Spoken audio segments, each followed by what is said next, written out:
Probando. Rosa Perez, 7/3/1949, born in Hebbronville, raised in Fremont. And you Came to Brownsville in 1984. 84.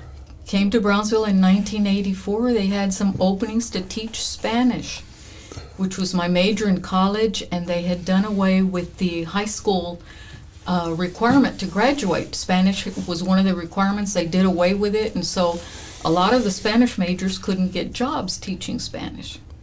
Oh. And so then why did they need a Spanish teacher if they got rid of all that? They needed 6 because of the expanding student population in BISD. So for bilingual ed? No. Oh, no, just to teach? High school Spanish. They had 6 openings when I went to the placement office at what is now A&M Kingsville. And I got one of the jobs. Your show on the radio there at 88.9 FM was followed, well, didn't really follow mine, but sometimes we were close to each other because I did Good Books Radio, and your show came on, I think, often the same evening, like an hour later or something like that. And then also, I did the little Stories from Texas vignettes, which tend to bounce around, so they could be right after your show or right before it. So I heard you a lot. On where's your husband? I'm used to hearing you all together. Well, hello, I'm Rosa Perez, and I'm Joe Perez. Joe Perez dropped me off, and he will be back a little bit later to pick me up. Okay. But oh yeah, the radio program was fun to do, but it was a lot of work also. Every week. It was a thematic show that went on every week. Every week it was a different show. And what I would do at home would be think of a theme I wanted to work on, gather the music and start writing the script to go from the songs I wanted to use. And it would take me about 8 hours to do each show, write the script and have it ready. Then came the recording. We would record in the bedroom, backed up into a closet. And then Joe would take the recorded script into the computer and work with the levels and things like that and put it all together, and then we'd just put it on the air. We'd send it to KMBH. Right. They might do a little editing, but it would go on the air as you did it pretty much. Pretty much. Chris Maley would just put it on. Well, that's a wonderful thing about the age that we live in is that that's possible. 20 years ago, you couldn't do that. You didn't have the digital technology or the ability to back up into a closet and get a good recording. And then you had the mixers and the things that are available to you. Now we have a whole new generation of podcasters, teenagers, who with $400 or $500 of equipment can produce a high-quality podcast, great sounds wonderful on FM radio. So in a way, you were a pioneer to this new trend. Well, I go back to a real pioneer, one of the first of female voices I heard on radio growing up in the 50s. And even as a child, while I was still in Hebbronville, the late Dora Martinez, who was a female announcer on KPSO in Falfurrias. KPSO, I always yes, love that. KPSO. The AM station in Falfurrias. They had English programming in the morning, and in the afternoon, Dora Martinez came on in Spanish. And she had a very distinct voice, very dignified, and I still remember the music she would play when she was getting ready to announce a death, a funeral. And I got to meet her. I got to meet her at Homero Vera's bookstore in Fremont. And how old were you when you met her? Oh, it was after I retired. I was in my 50s. Long time, yes. But I thought maybe you met her when you were a teenager because you were listening to her, and maybe that informed your passion for being on radio yourself one day. Well, I don't know if I was thinking about being on radio that day, but I grew up with radio.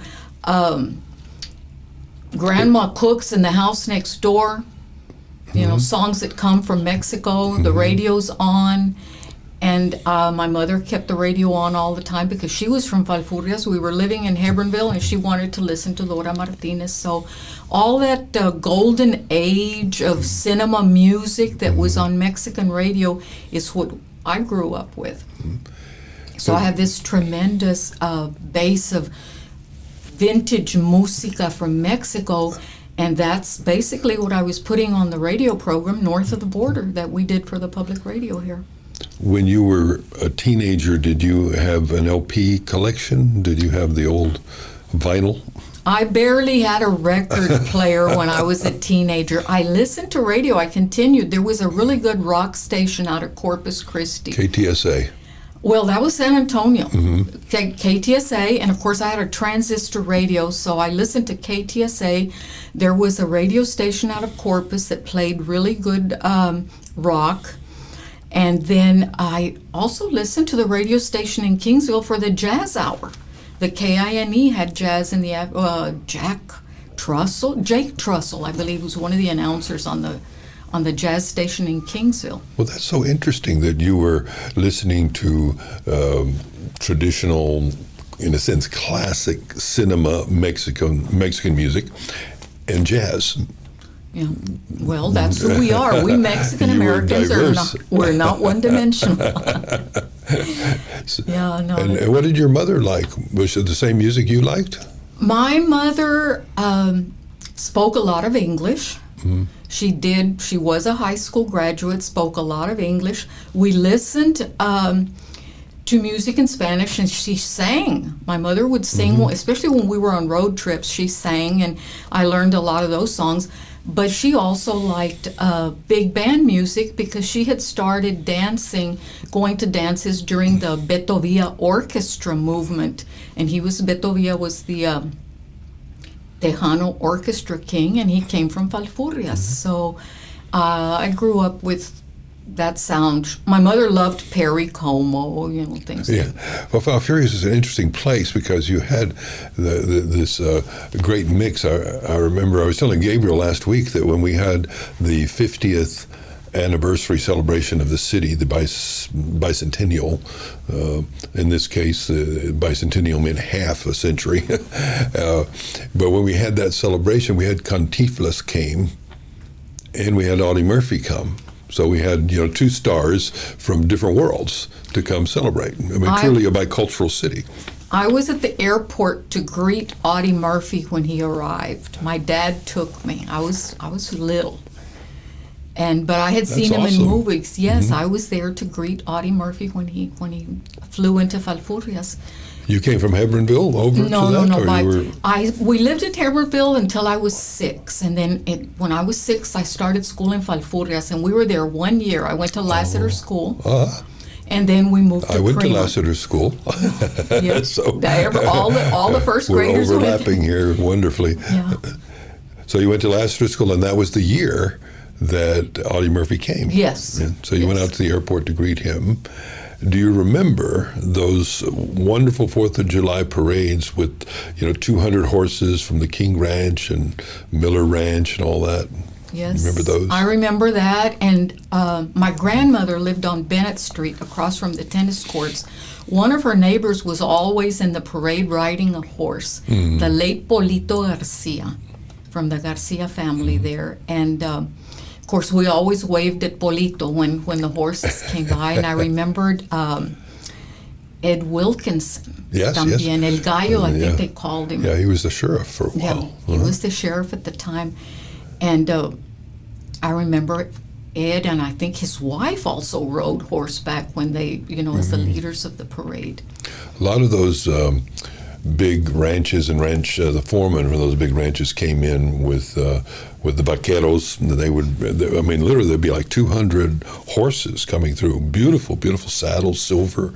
And Audie Murphy rode in that parade that year with the foreman of the King Ranch. They rode together. I mean, he brought the horses in for him, no doubt. And I have a picture of Cantinflas and Audie Murphy shaking hands on the. Well, they put up a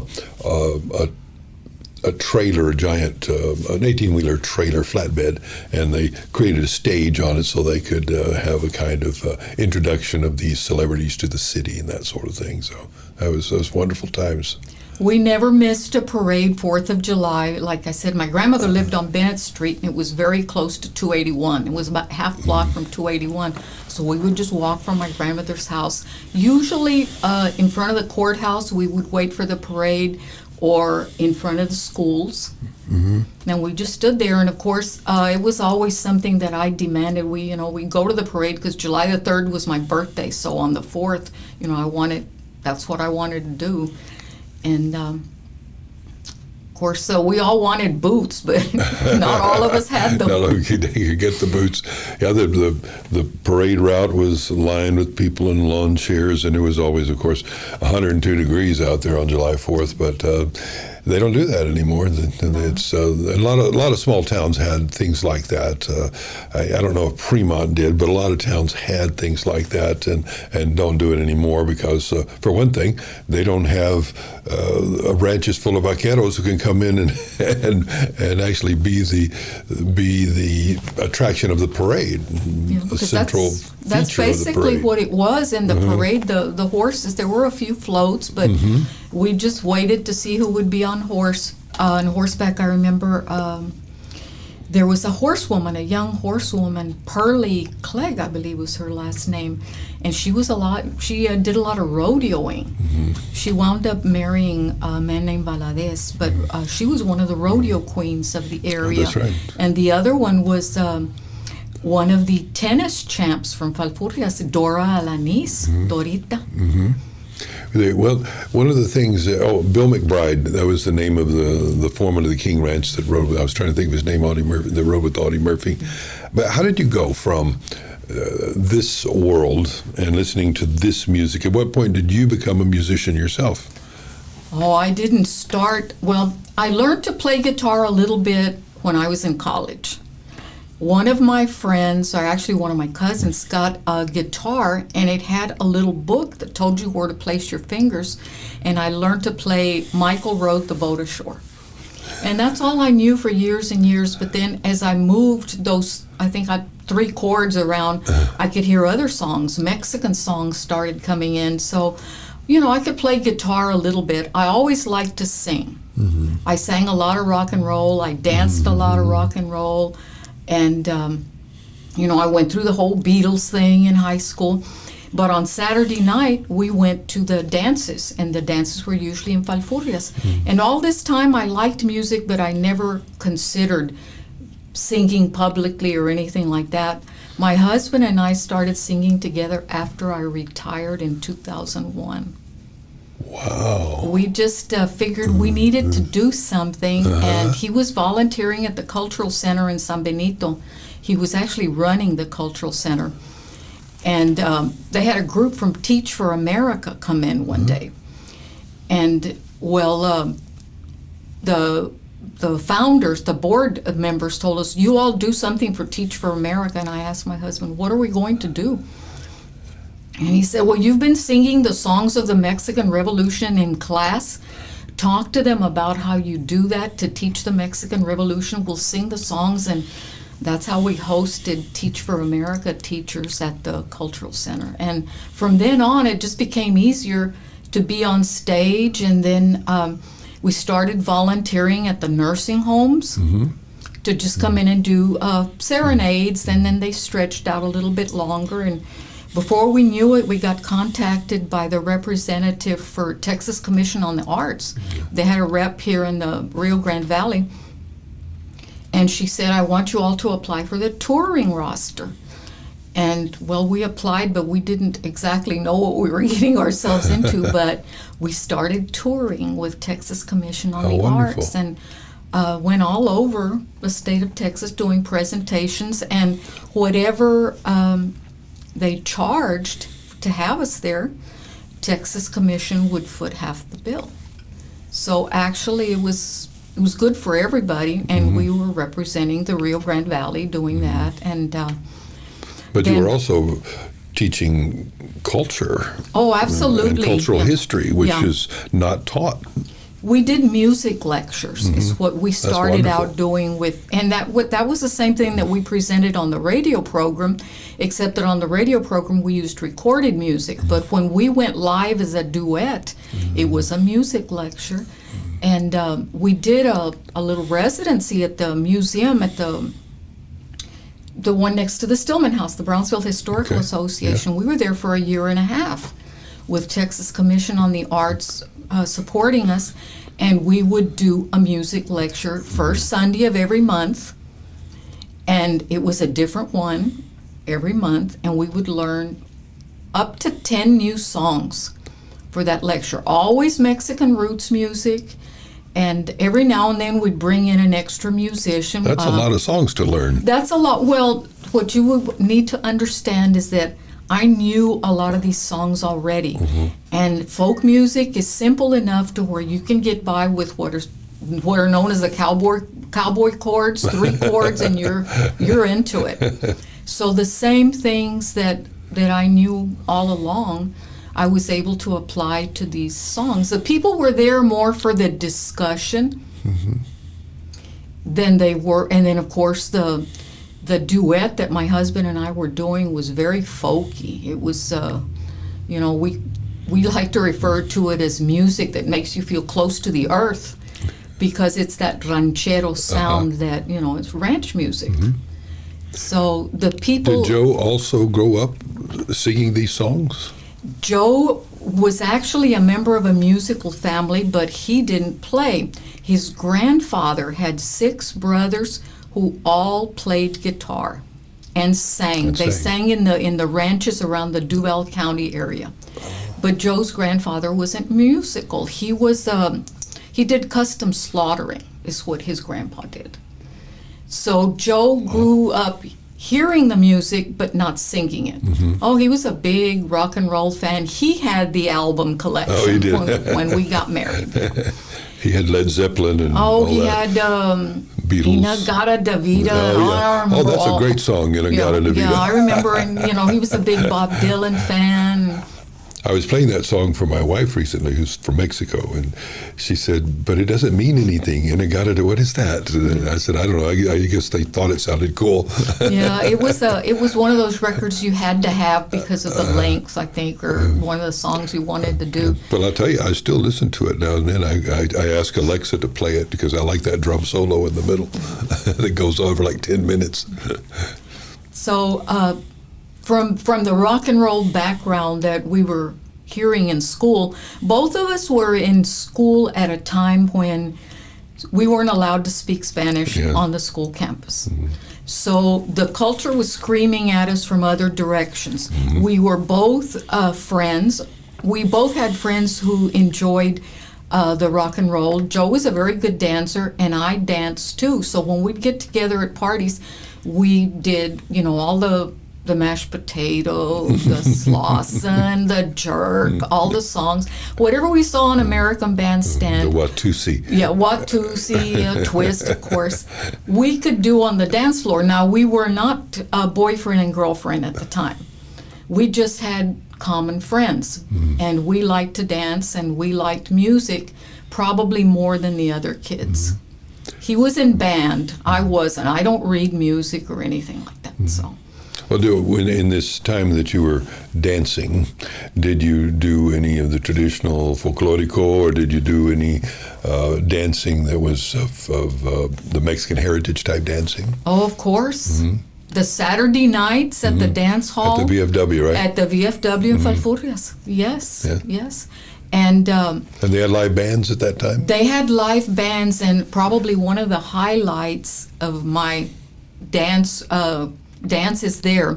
One year they brought Rudy and the Reno Bops from San Antonio. Now Rudy was doing crossover, which fed right into our teenage years because of what we were doing with rock and Mexican music, and all of a sudden Rudy was doing an Etta James song on stage, and then he'd switch into a polka. So it was the best of both worlds. It was assimilation at its finest.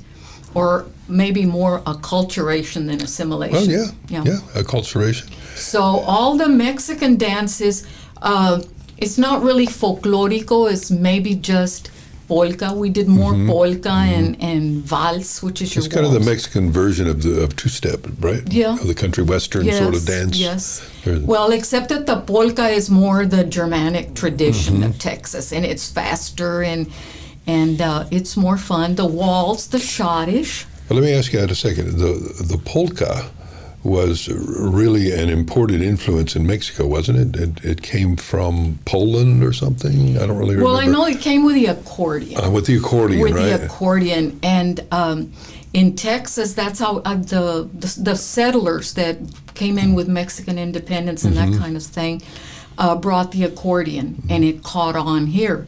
Now, in Mexico, it went a little bit farther because they went into the beer industry with the polka tradition, the German people. Right. So it was going on both north and south of the border, and people like Don Narciso Martinez from here from the valley, who was loved the sound of the accordion. Well, he made it his own, and he took some of those original German polkas and customized them for Mexican dancing audiences, and that's how it continued, that more of the acculturation and the fusion of the cultures. I always think of Main Street in Falfurrias because you had two theaters just about catty-cornered from each other, and you had the, English-speaking theater with the English films, and then you had the one over here across the street that had all the Mexican cinema. And I went to both of them because it was just like a lot of my Hispanic friends went to both. And I didn't go to both as much as they did, but I would go from time to time simply because I thought it was interesting. I didn't understand a lot. There were no subtitles, but I would follow it as best I could. I just enjoyed the difference. You enjoyed the difference, and probably you were getting a lot of the older movies also that I'm talking about that had that beautiful music from the cinema in Mexico from the 50s coming through in later years. Yeah, the old Alameda. That was Alameda, yeah. The Alameda and the Pioneer. Yeah. I would go to the matinees at the Pioneer and sometimes the matinees at the Alameda also. That was part. And then there was a drive-in. Yes, theater. halfway between Falfurrias Well, and that was the Star Drive-In. Then they opened one in the Colonia Mexiquito area in Falfurrias for the, which the Colonia Mexiquito was a totally Hispanic region in Falfurrias, and that theater had more Spanish programming for the movies than English. The Trevino Drive-In. That was out to the east. West. To the west. Yes, the west side of town was the Colonia and the Mexiquito. And there was a drive-in. I don't Yes, recall. it was close to the back end of the high school. There's a drive-in over there. It's close to an old Mexican Catholic church, and that. Oh yeah, no. Also. Well, it must have been closed by the time I was old enough to know. Yes, I think it was closed by the time that you were high school age. Because I knew of the one that was halfway between Falfurrias and Fremont. I knew of that one, but so you taught Spanish in high school and English, right? I taught English more than I taught Spanish. Yeah. Yes, I went from Alice to Austin to McAllen and then here to Brownsville teaching English. But while I was here in Brownsville, I was able to teach Spanish, and then I was able to get a class in Mexican-American culture through the Spanish department. That's wonderful. Yeah. I know in California just passed a state law that said everybody in college has to have essentially a Mexican-American culture. Well, it doesn't have to be Mexican-American. It can be indigenous people's literature or something, but it has to be one of those 2 or 3 options to learn about the cultures that were here before and have roots other than the Anglo-Saxon roots, Okay. And you can't get around it. You can't go take study abroad. You have to take that course. What did you teach when you did Mexican-American heritage or culture sorts of courses? What did you teach? Well, I worked with a very good book that's called Mexican-American Heritage. It's written by a guy by the last name of Jimenez. It came from Quinto Sol Press in Berkeley. And it started with Indian Mexico, the indigenous people, and it finished with the Chicano movement in the United States. And you covered 300 years or more or less, or something like that. 500 years, yes. whatever. Whatever. Yes, and of course. And what did your students pick up on? What did they say? That's awesome, or that I had no idea. Well, for one thing, I had very, very good students because it was a Spanish 3 course. It was totally an elective. So by the time I received my students, they had been through 2 years of Spanish, and I had them, when I set up the course, I set it up as a bilingual course. So regardless of what your level of Spanish was after 2 years in high school, we're either going to hear it in English or in Spanish. And the hands went up all the time. They caught on quite well the Mexican art movement with Diego Rivera, Frida Kahlo. Yes. And of course, they were fascinated by the Chicano movement also because in this end, the lower Rio Grande Valley kind of missed out on that. I think because of the proximity to Mexico, it wasn't as prevalent as Upper Valley, where a lot more of the people had been migrants, and they went away, and they were more exposed to working in the fields in California with Cesar Chavez and Dolores Huerta, and the kids here were more just plain Mexican. So they had as much to teach me as I had to teach them. And it was wonderful. Well, the term Chicano is interesting here in the Valley because I've been here for 30 years, and many of the students I've had at universities don't like the term. They don't want to claim it. I'm not Chicano, they say. They say that's California. And now this new term, Latinx, is also one that a lot of them say that's not me. I mean, that's a woke term. I'm not that. I'm sure there are some who claim it, but it's just an interesting. I guess you might say political jockeying that's going on as to do we take that term? Is that us? Is that not us? What do you think? Of the Latinx? Well, I'm not Latinx. I don't like to call myself Latinx. You know, I'll go for. When I grew up with the Anglos were the Americanos, and the Mexican Americans were the Mexicanos. It was just as simple as that, Americano y Mexicano. Then Spanish American came in. Then Latin American came in. And then before we knew it, it was Mexican American. Then it was, Latino. Somewhere in there was Chicano. And if you were not involved in the Mexican American civil rights movement, you don't identify with the word Chicano. But those of us who attended schools like Texas A&I University, where the movement caught on so strongly, we went with the word Chicano because we were helping to shape the Mexican American civil rights movement. And we went with the idea of Mexican American literature as was introduced by figures like Américo Paredes, Rolando Hinojosa, and we were proud of that connection. So some of us who are Latino or maybe Latinx, Hispanic, we still hold on to the title Chicano because of the movement history. I like your analysis that here along the border they were buffered from that movement. They didn't feel the need for it perhaps as much as they did up north. You mean north of the checkpoint? Yeah, north of the checkpoint. That's right. That's right. And I wound up in Brownsville because I loved Mexico. I had been doing a lot of traveling in Mexico when I lived in Austin, and I wanted to live in Mexico. But I was realistic enough to realize that work conditions would be better for me here, so I came as close as I could. And you traveled where in Mexico? All over. We did back roads camping. We had a pickup with a camper.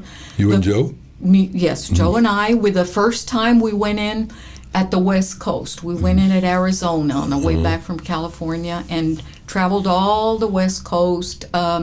I have not visited You Chiapas. went in Nogales? Nogales. Okay. Say, and then the Did first you go night to that place there? They had a restaurant called La Caverna in Nogales. It was built into the side of the mountain. There's kind of a famous little restaurant, but it's right across the border. So you may have just been heading on in. Yeah, no, we just headed on in the first night. I seem to remember that we spent at the parking lot of the Red Cross Hospital in Hermosillo because it seemed like a safe place to be. Yeah. to stop for the night.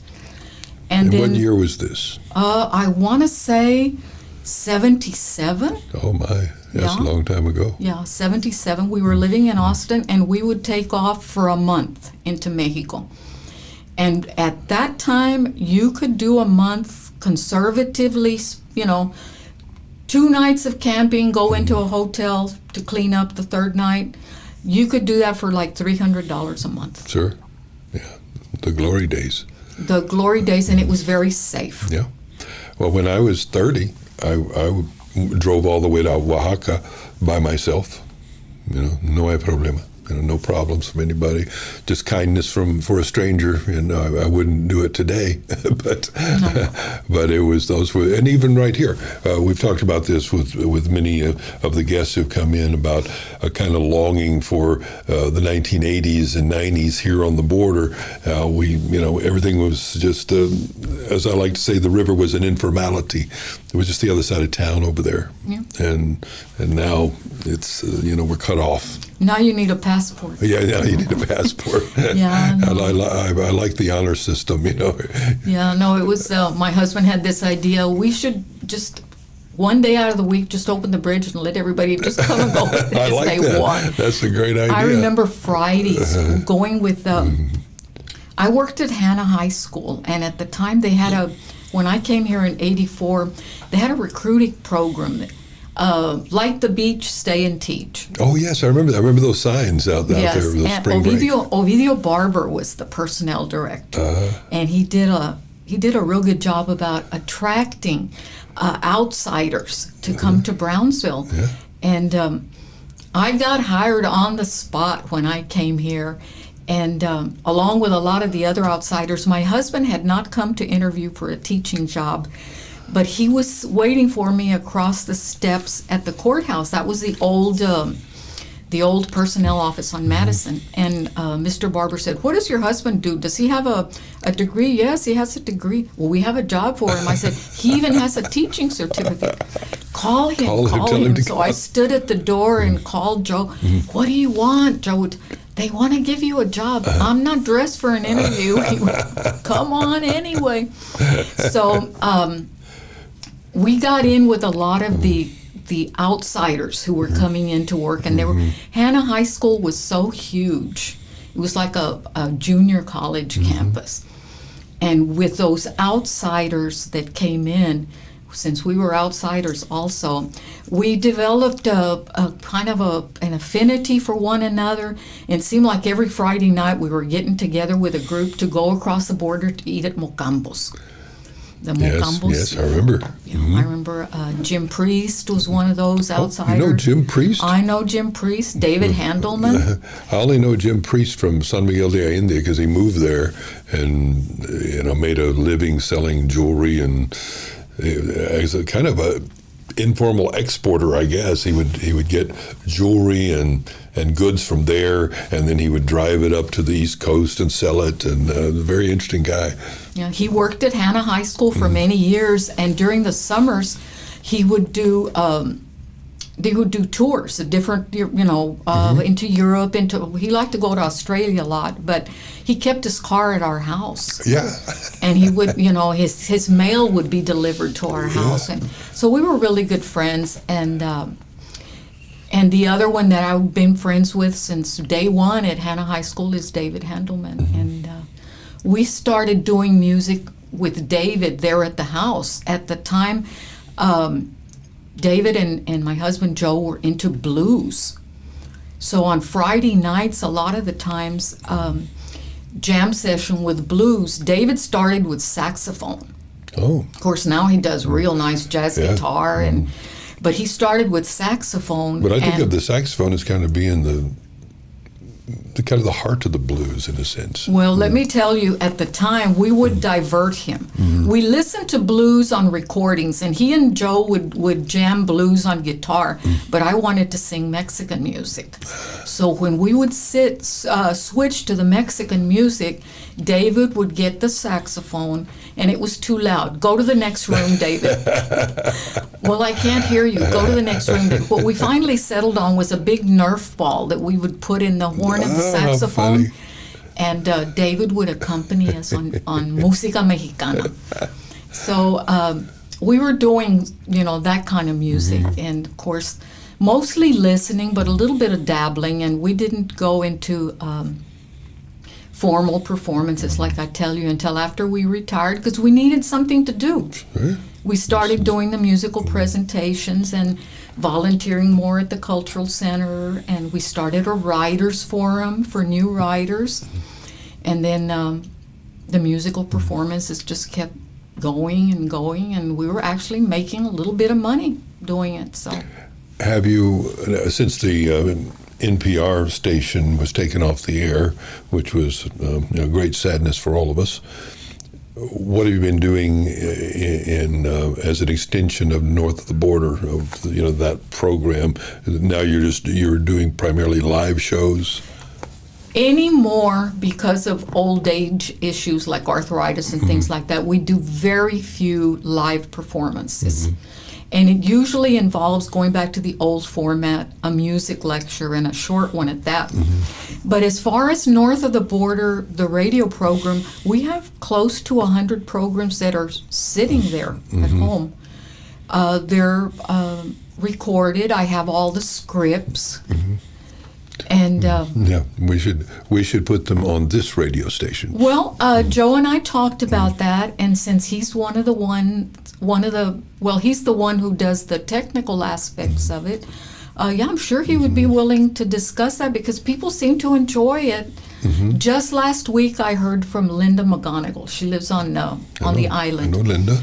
And she was a fan of North of the Border Radio, and we lost a dear musician, Paulino Bernal, from one of the stellar musicians of the Mexican-American music movement.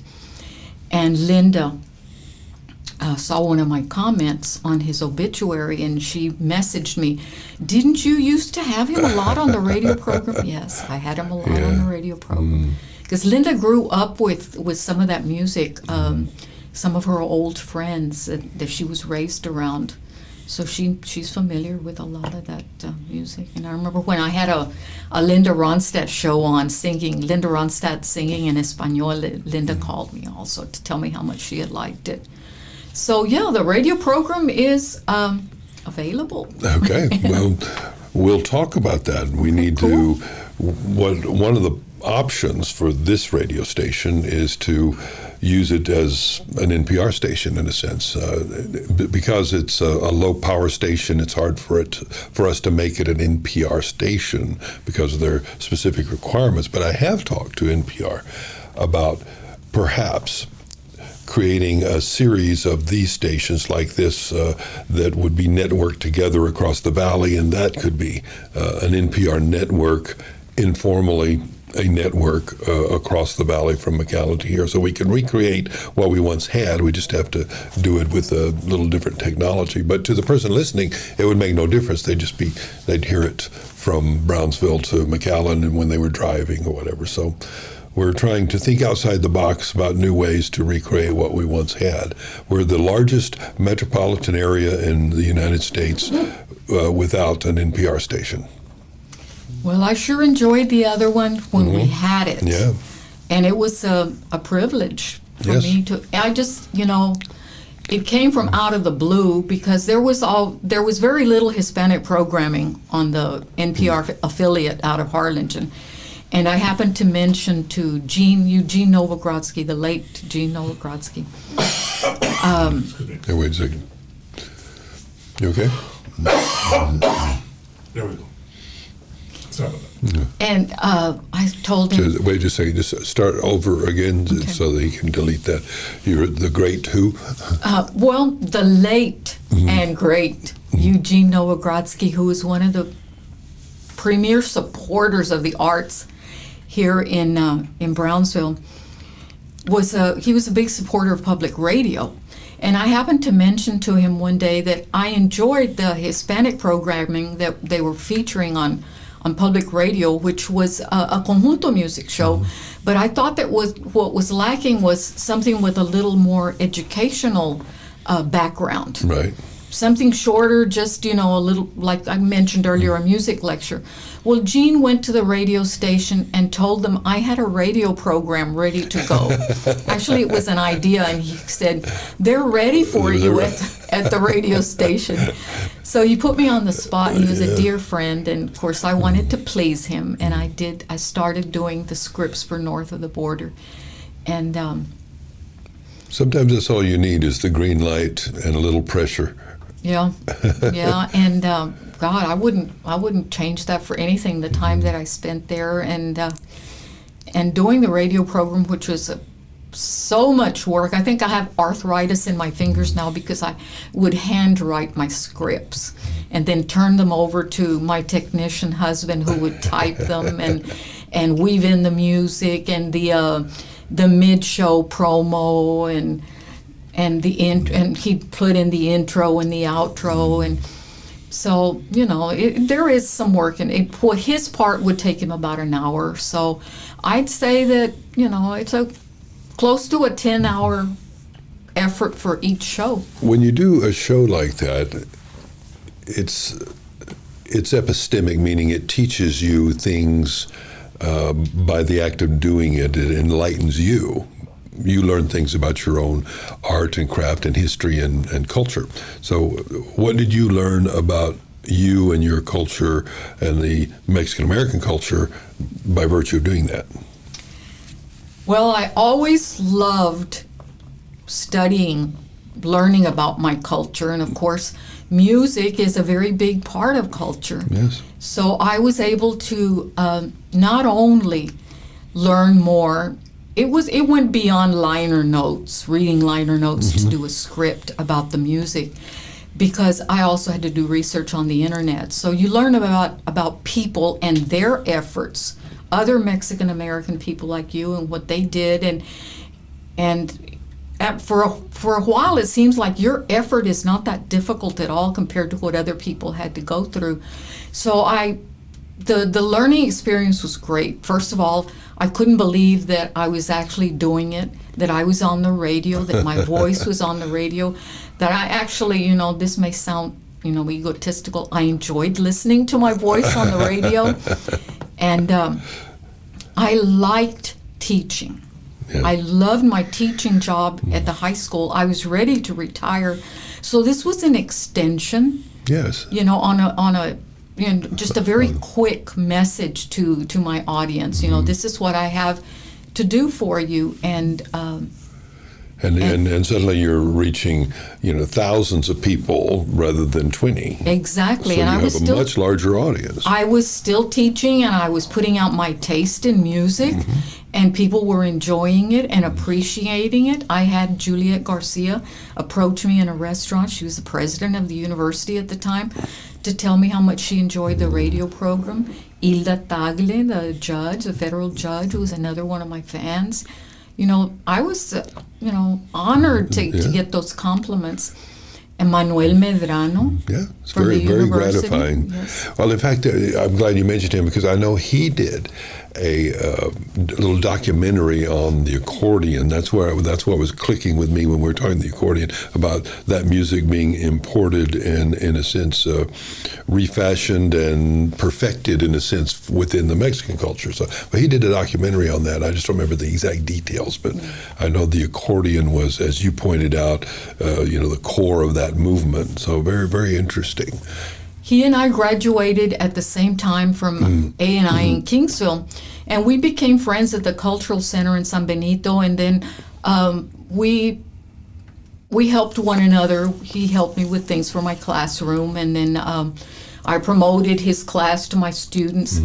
But when he did his documentary for Dr. Americo Perez, for his slideshow for the book, the authorized biography of Americo Paredes, he used my song. I wrote a song called Ashes on the Rio Bravo that is about the burial of Americo Paredes at the mouth of the river, the scattering of his ashes. And I presented it to Manuel Medrano, and he used it over the documentary. So when they honored Dr. Paredes at the university and the slide presentation is on, that's me singing in the background. Well, that's good to know. You know, I was very honor. honored that we were able to leapfrog off one another like that. And you talk about someone who preserved Mexican-American culture. I mean, he's the man. Absolutely, at the university. At the University of Texas. Yes, at the University of Texas. Absolutely, Dr. Paredes. And I first heard someone mention his name when I was at A&I in Kingsville. And one of my professors, it was a course called The Teaching of a Foreign Language. He said, there's a professor right now at University of Texas in Austin who plays his guitar in class to teach his students.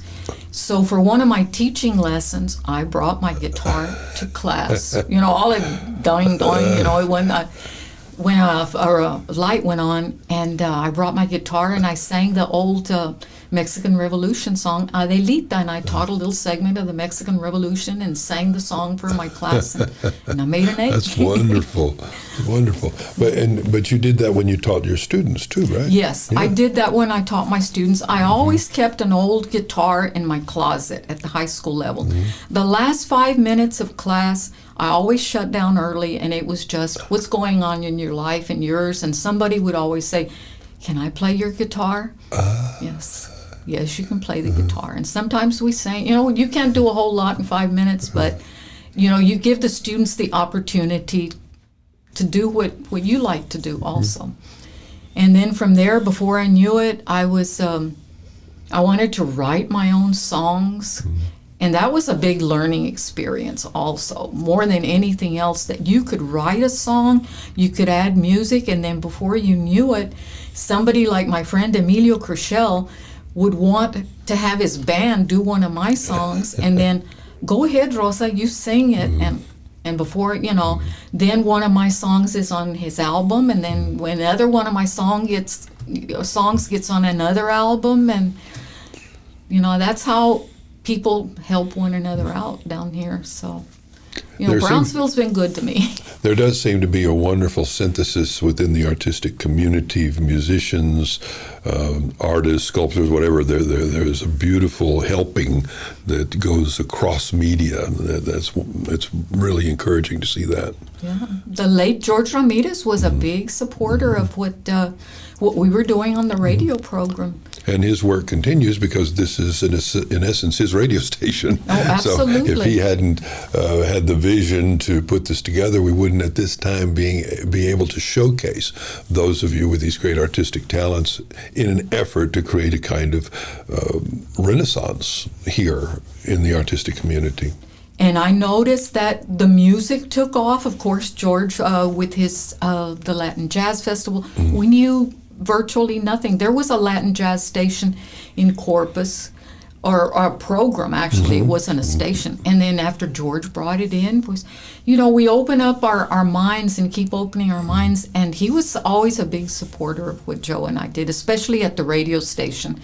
And then he had his own program with his uncle's opera collection, Romulo's Opera, which I thought was such a beautiful sentiment on George's part to bring that to our attention also here in the Rio Grande Valley, because, well, we didn't have that kind of entertainment. So we keep connecting and the fusions and helping one another, and I guess that's one of the things that Brownsville has been very good at, that the cultural connections, the fusions.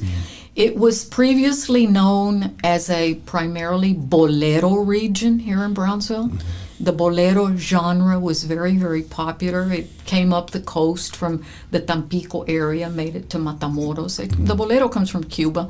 But when I first came to Brownsville, the musicians that I would jam with as friends all wanted to do boleros. So polkas and the música ranchera that comes from north of the checkpoint, from the ranch country north of the checkpoint, was not as well known down here.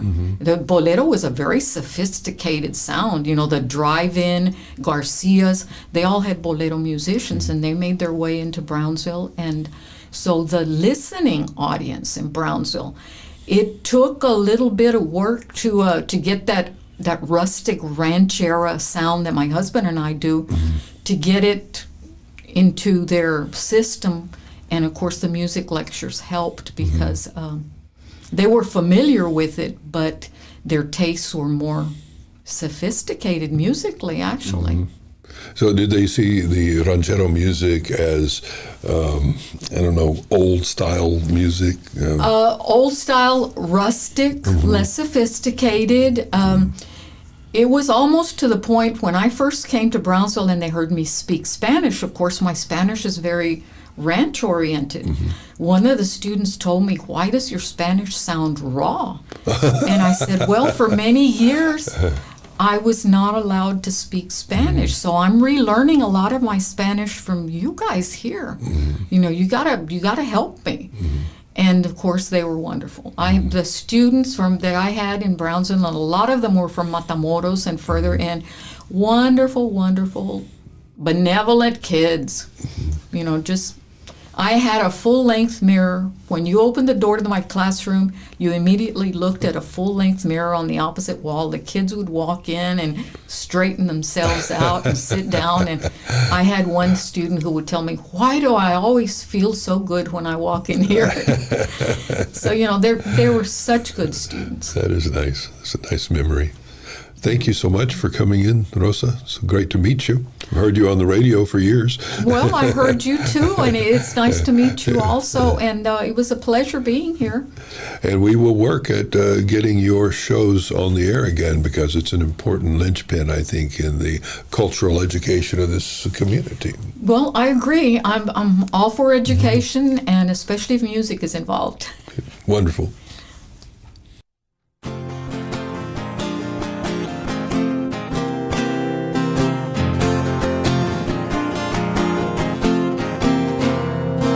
Downtown en San Benito se habla de un lugar a la orilla de los rieles donde hay cuartos para rentar y se llama el Stonewall Jackson, para los que buscan nuevo hogar.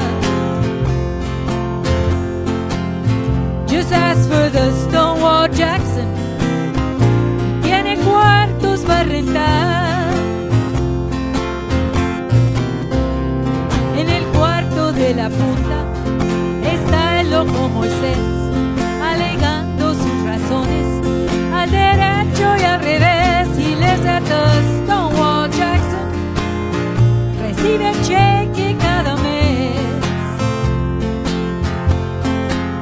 Moses lives at the Stonewall Jackson, ahí pusieron a Moisés.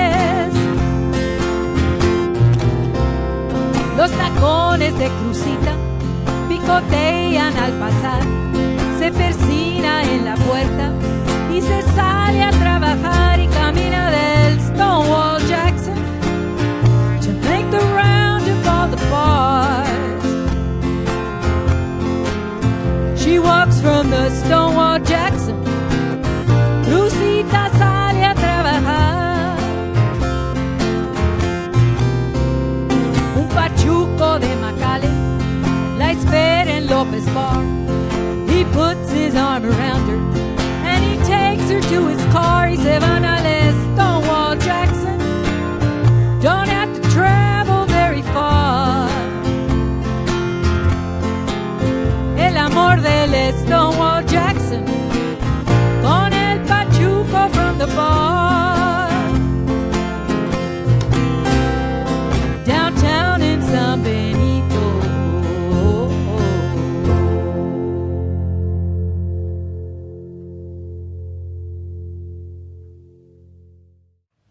Thanks for watching this BSPA video. Go ahead and hit like and subscribe if you like what you see. And if you really like what you see, go ahead and go to our website, brosoperformingarts.org, and smash the donate button. And then we'll really like you too.